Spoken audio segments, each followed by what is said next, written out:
Hold my hands up, I've been wrong about electric cars this whole time.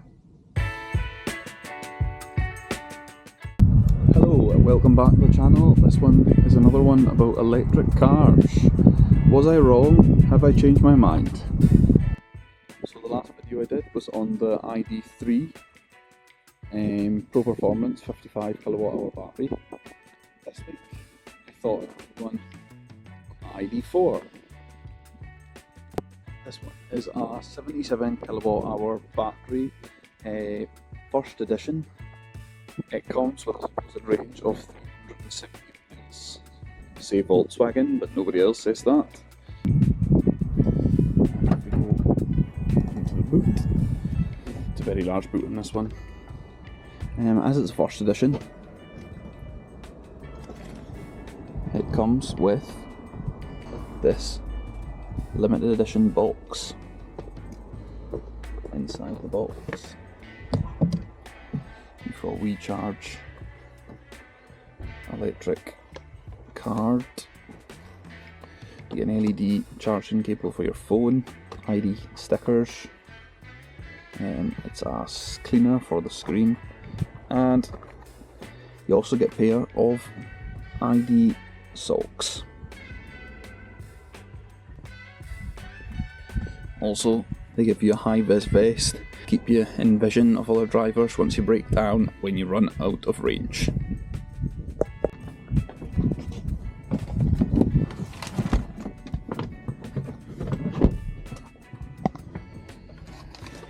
It's very similar interior to the ID.4. It's the same screen as the ID.4. This one's actually been away and gotten an update for charging.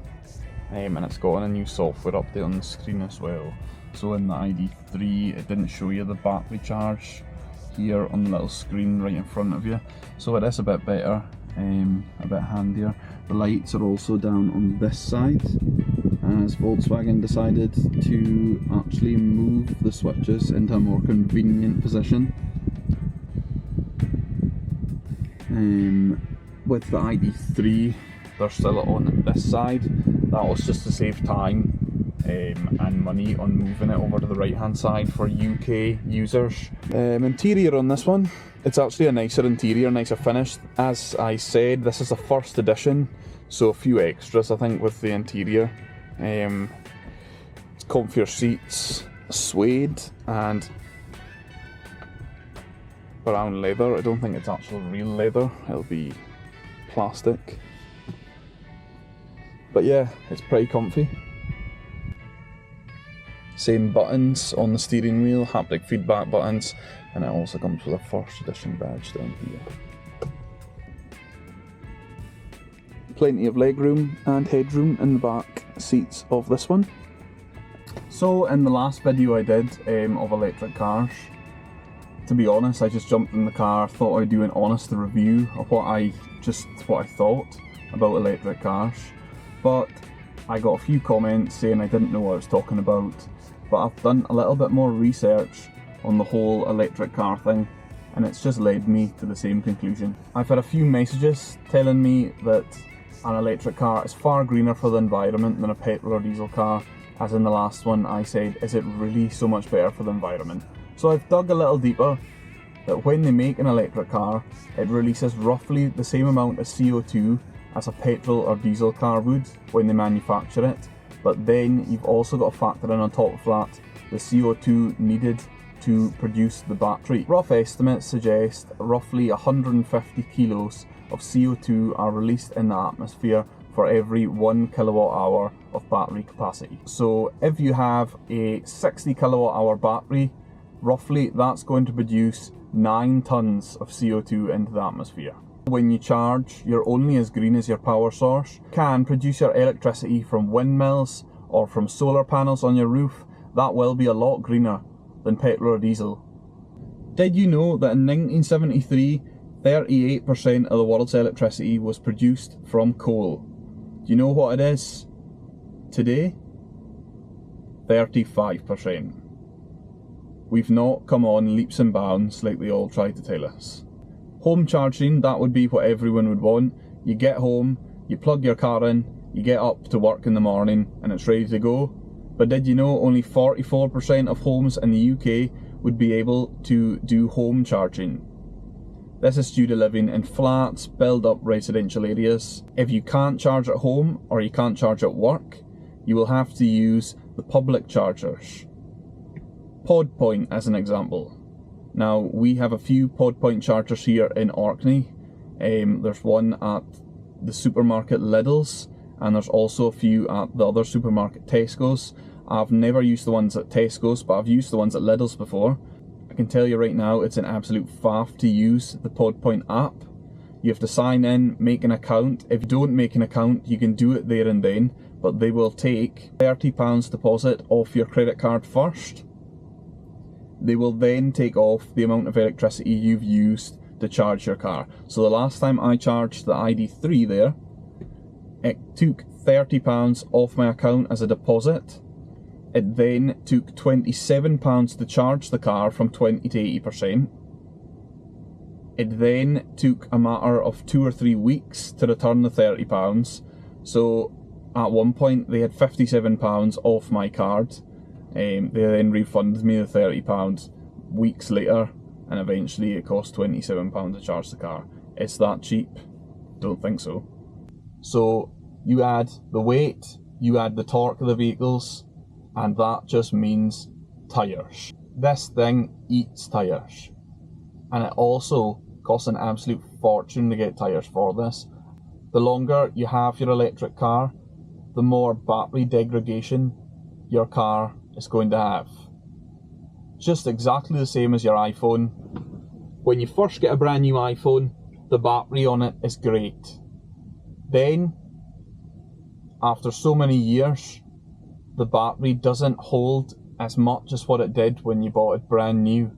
This is just something that comes with an electric car, just the same as an iPhone or a camera battery, anything like that. So I'm going to try a little experiment in the ID.4 this time. I'll take you out to the Italian chapel on Lamholm. It is 7.6 miles from here. The battery is at 50% charge, 150 mile of range, and it's 16.5 degrees, so it should be a lot better than what the ID.4 was in the last electric car video.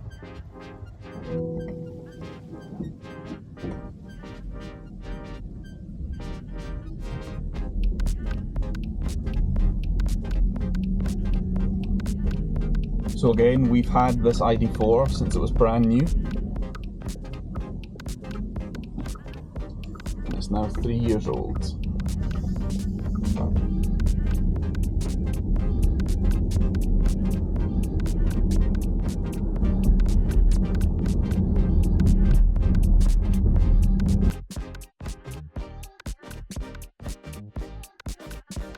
I'm wrong about electric cars. Maybe everyone else is right.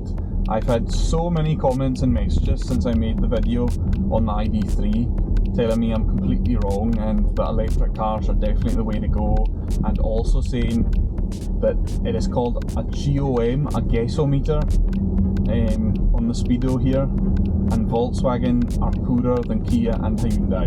Maybe that's the case, but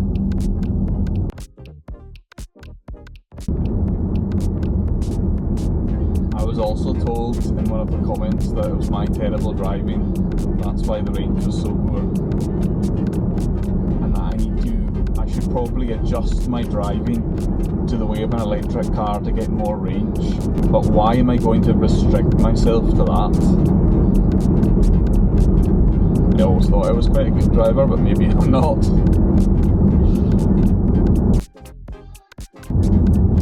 I'm just going at a steady pace. 60 mile an hour speed limit here, I'm doing 57, and I'll do 57 the whole way once I get to the village of St Mary's. And I'll slow down, I think it's 30 mile an hour or something.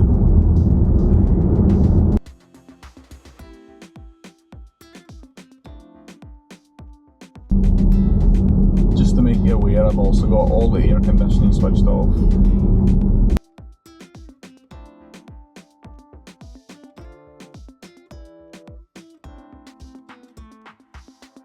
Also, to make you aware, I'm driving in B mode, which is brake regeneration.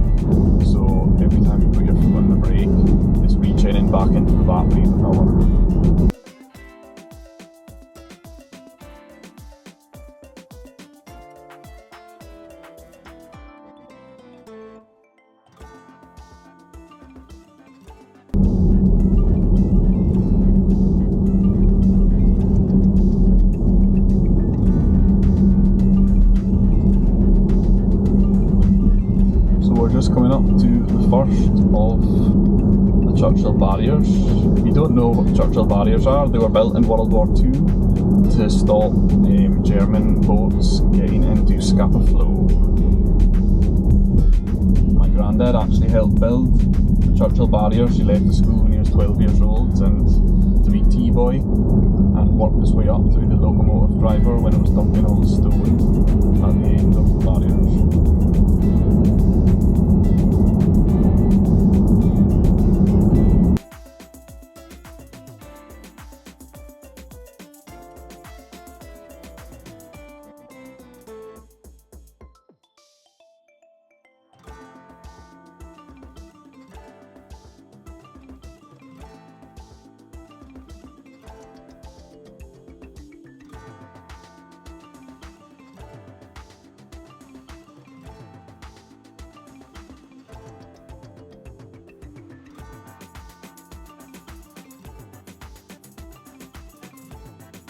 There's a cruise ship in today, so there might be a few people here.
So, the big reveal, I'm here. 7.6 miles was 150 mile range when I left Kirkwall, and it was 50% charged. It is now 47% charged and 140 mile range. So 10 miles of range dropped for 7.6 miles. So again, it's not completely accurate, and as I said on the way out, you're not going to get a better day. It's 14 degrees, but it feels like it's about 20. There's not much wind. Should be perfect. And it's still not just 100% accurate. Definitely better than what the ID.3 was when I took it out to Stromness, but it's still not 100% accurate. I'll just keep the video rolling because we'll see what it is when I get back into Kirkwall as well, just to see what it's doing.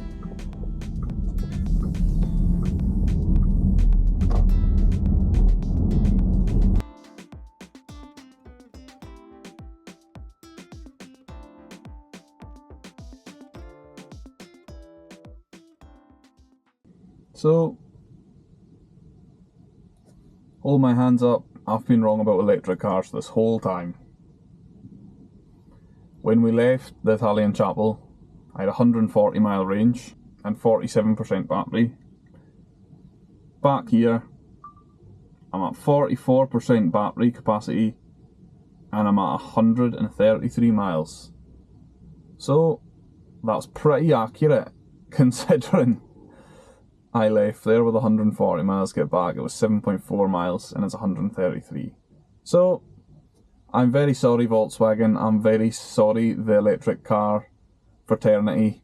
I hold my hands up, I've been completely wrong. So I'm just back in the ID.3 and I've just been thinking about that test that I've just done in the ID.4. The one major factor in difference between today and the day when I did the ID.3 test. Today it's 16 degrees currently. that is something you're not going to get in Orkney very often.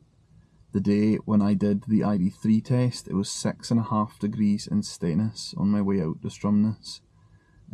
That's probably more realistic in Orkney. For 8 months of the year, you're going to have pretty cold and damp weather, and that's made the major difference today when I've done that test. So in summary, after that, the ID4 has a very accurate GOM compared to the ID3.